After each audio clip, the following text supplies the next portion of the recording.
So this summer, three blockbusters or whatever they want to call them, whatever they call these movies now, came out, which dealt with three CGI situations of chaos and people being eaten.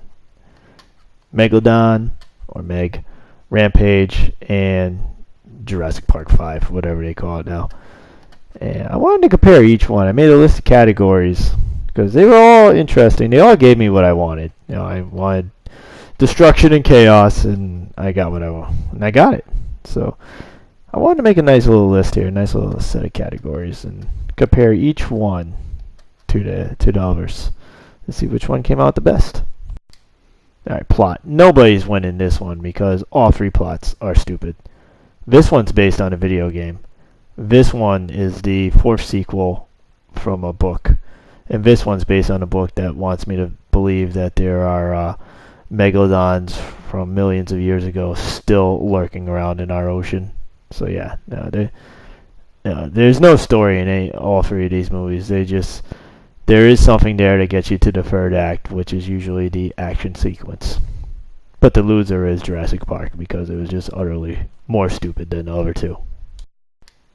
Next category would be the supporting cast of the movies. And for the most part, Megalodon and Jurassic had the worst. I mean, they were terrible.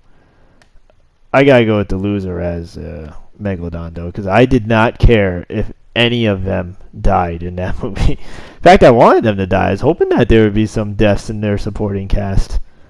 And at least the Jurassic, the other two people that were helping the main, it might have been three people, I don't even know, that were helping our main characters, they at least had some useful qualities. But Megalodon, oh good lord, just get rid of them. I think there was like 5 of them, and none of them had personality traits that I could remember. The clear winner is, of course, Rampage, because we have the guy who played the comedian, there he is, and he also plays in The Walking Dead, and we got the other Magic Mike guy, who he was kind of cool in this movie too. I mean, he's pretty badass. Got in a helicopter like he was going to go mess some shit up, and he got messed up. So yeah, Rampage all the way on that one. Next category I want to talk about is the special effects, and all three movies did a fantastic job with special effects. I think they all worked really hard, but the one that impressed me the least was Megalodon, and not because they didn't try hard, but because I think it's just really hard to make something that never really has been put on the big screen before, and then you add in the element of water and everything else, and it just didn't look right. I'm sorry. There was just times like I could tell. I mean, every time it was on the screen, I could tell it was fake, because I don't think there's any way they could use like a practical effect to it.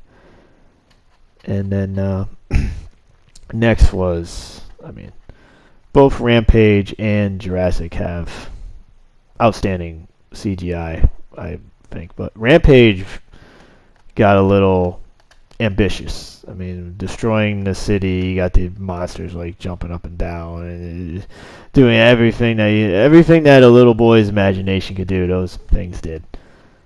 And in Jurassic, for the most part, they kept it simple, and they used a lot of practical effects. I mean, they slipped in practical effects on a lot of close-ups, which was nice because that's how you trick the eye into thinking that there's actually something there in a lot of the other scenes.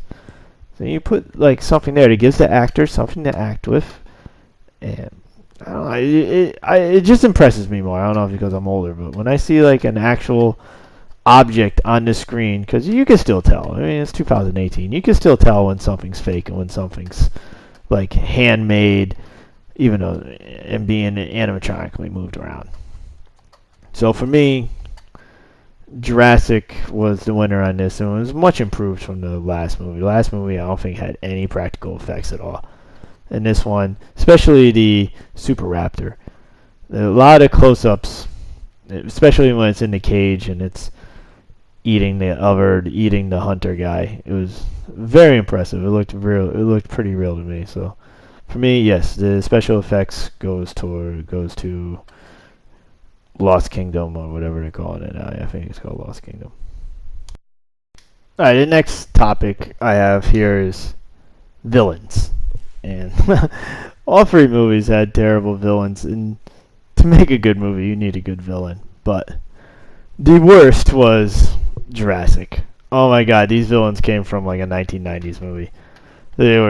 We're evil. We're going to take the dinosaurs and sell them and kill you and leave you here. Whoa! It was just too over the top. I mean, they were just over the top. So they're by far the worst. And the second worst had to be the woman from Rampage. I mean, she was on par with those guys, except she was a little bit more clever, I guess, a little bit more conniving than them. I mean, it's 2018. Our villains need to be better. You know, I mean, we need a little bit more than that. At least I do. I expect a little bit more. I don't need tragedy villains like in comic books, but I need a little bit more common sense. And the chick from that movie had a little bit more common sense. Plus, she was good looking, and she reminded me a little bit of my ex-wife. So there was that. But the guy from Megalodon, I don't even know if I'd call him a villain. He wasn't a true villain. He was a little bit more of what I would call a standard villain in today's movies. He really didn't do. He wasn't trying to get anybody killed. I mean, he just did what any asshole millionaire would have done. That's look out for himself. But someone had to be a villain in the movie, and it was that guy. So they get the win because their villain wasn't a complete douche. Yeah, the love interests. I know. But yes, unfortunately, these movies need a love interest, or for some reason for the main character to open up and you get to know the main character. And two of the cases in these, yeah, it didn't work. Two of the cases, it was just god awful. The first being Rampage. I mean, I don't think The Rock was even interested in the woman they had him with. He was more interested in his gorilla. I think if that woman died in the final battle, I don't think he would have cared. I think he would have just kept going on to make sure his gorilla was okay. There was zero chemistry with him and that female actress there. And and I don't know if that was intentional or what. The second worst was Jurassic, whatever it's called these days. And that was like watching a bad Tinder date. I mean, it was just awkward watching those two together. There's nothing with those two. They were like on a Tinder date and just waiting for their drinks to finish so they could say, "This was fun. We'll keep in touch," and you never will. And that's what that was. And the sad part is this is the second attempt with those two together. When they make a third movie, they should find a way to write one of them off, which I never want to see anyone lose their job, or just keep them separated and give them other love interests, because it was just I mean, I felt nothing for them, nothing at all. However, in the Megalodon, I mean, Jason Statham and the Chinese girl, I don't know her name, but even though she had a really thick accent and it was hard to understand what she was saying at times, I got the feeling that these two were doing things behind the scenes. I mean, they definitely were clicking in this movie. So and when the two characters click like that, you get invested. Like cool. I actually felt that Jason Statham's character would want to continue the relationship after the movie and possibly even take care of her daughter right there. Yeah. So the winner by far and large in this category was the Megalodon. Next category would be main lead, our hero. And all three actors are really good. I mean, you got Star-Lord, The Rock, and the Transporter. And all three make very entertaining movies. But in this case, the worst by far would be Star-Lord. I mean, and I don't know if it's his fault. I mean, they really. I mean, again, as I mentioned earlier, he just really couldn't get anything going with his co-star here.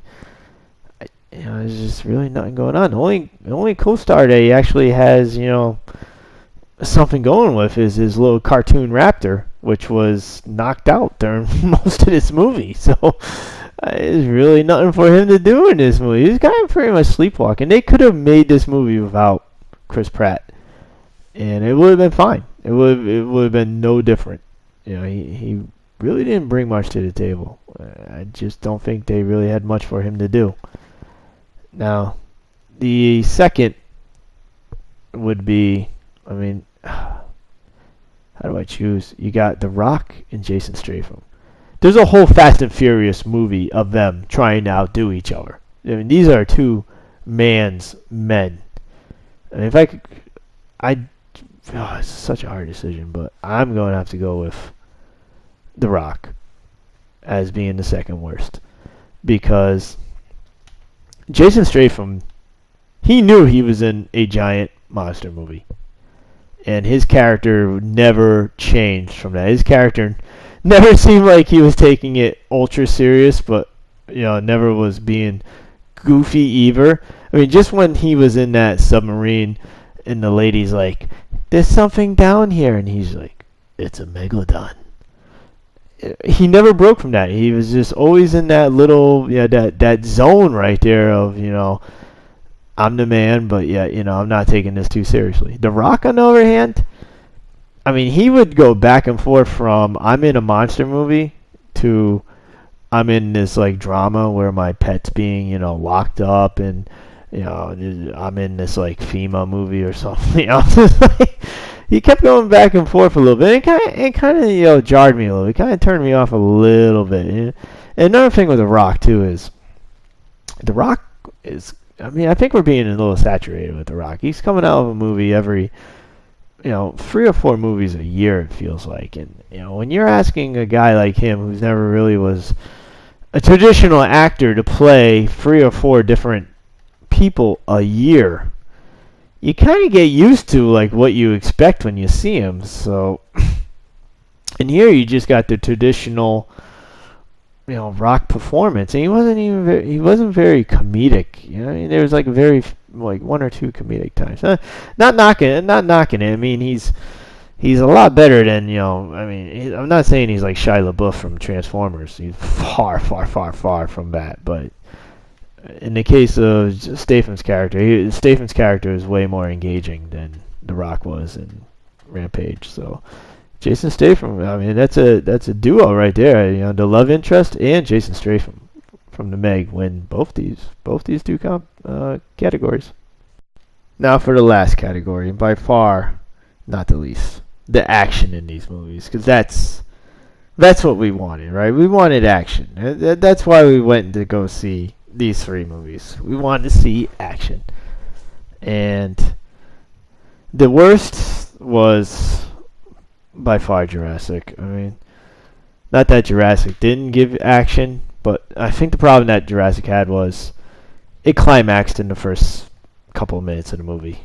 And the first couple of minutes of that movie started out amazing. It was really good. I mean, they're on the island. These like hackers on the island trying to like get whatever they were trying to get, a piece of Dominus Rex or something, and they get eaten, or a couple of them get eaten. But it was great. It was like great, and the movie never picked up from that. Never got any more exciting than that. I mean, especially the last act.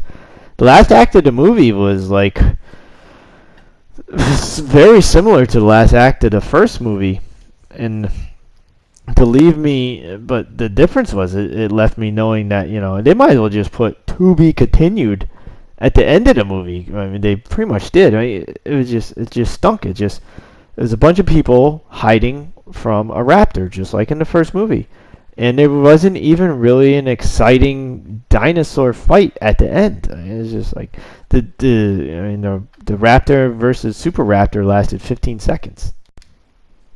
Megalodon's final act, I mean, it is pretty fun, but I gotta admit, the kill count was pretty low considering what was going on. I mean, you have this beach right here filled.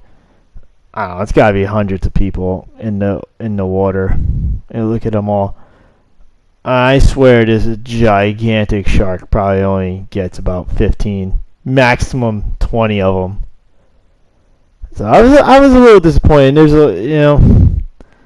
I was a little disappointed by that. I was expecting like a lot more chaos and stuff to happen during the final sequence. But the sequence that happens after this with Jason Statham and his little transporter like pod in the water battling the shark. It's entertaining. It was very entertaining, but it wasn't the chaos and the destruction that I want in my movies. Now, however, in Rampage, what happens at the end of Rampage, the final act is very similar to the final act to the original the first Transformers and Man of Steel. You could feel how helpless human beings are to these animals. There's nothing that the army can do. The army throws everything at it, and they even talk about doing the executive decision to a half-populated city, which it's pretty crazy. That's how I expect a monster disaster movie to be like. Which I guess goes in hand, like The Rock was taking his character a little more seriously than the other characters in the other movies, because in this, there's actual danger. Like all these things, there's nothing that can be done, and then you get to the final act where the city is just basically Rampage. That's what the game is based on, right? That's the goal. That's the goal of your character in the game, right? To destroy the city, and they definitely nailed that down for the last, I'd say 15 minutes of this movie, especially when this Killer Croc comes out. It was pretty great. The battle sequences. It's a little ridiculous at the end though when it's just The Rock. It felt like he was the only one left in the city. Like everyone else abandoned the city, and of course he convinced his pet gorilla to join him in the battle. That's pretty cool right there. The alligator just rips the head off the gigantic wolf. And then here we go. Me and you, buddy. We're going to take this on. But so which movie was the worst? And I think you got the feeling you already know. It's going to be Jurassic. Jurassic was the worst out of all three. And that's not to say Jurassic isn't a fun movie, but this is the fifth Jurassic Park movie, and really didn't have much to offer from the last one. To give me the to be continue ending at the end was a little disappointing, but I'll probably go see whatever comes out next for Jurassic. Then we got Megalodon and Rampage, and I really like both these movies. I like them a lot more than Jurassic, because they're pretty different. This was pretty different. This really all went out there for, based off a video game. Rampage really went out there for what it was supposed to be. It could have been super cheesy. It was cheesy, but not super cheesy. Especially the end. If you're just looking for CGI monsters, good CGI monsters, and destruction, you got it. And with Megalodon, you got a little bit better cast. I think definitely better lead. Slightly better lead. But as far as monster wise, it's a little ridiculous when the shark just stayed in the same area. That was kind of killing me. But so I'm going to give the Rampage a slight bump over Megalodon.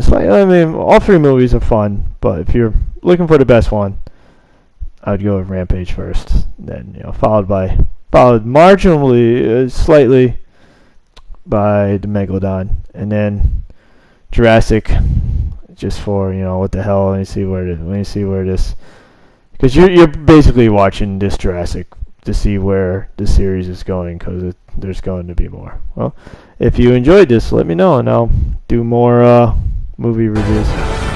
Later.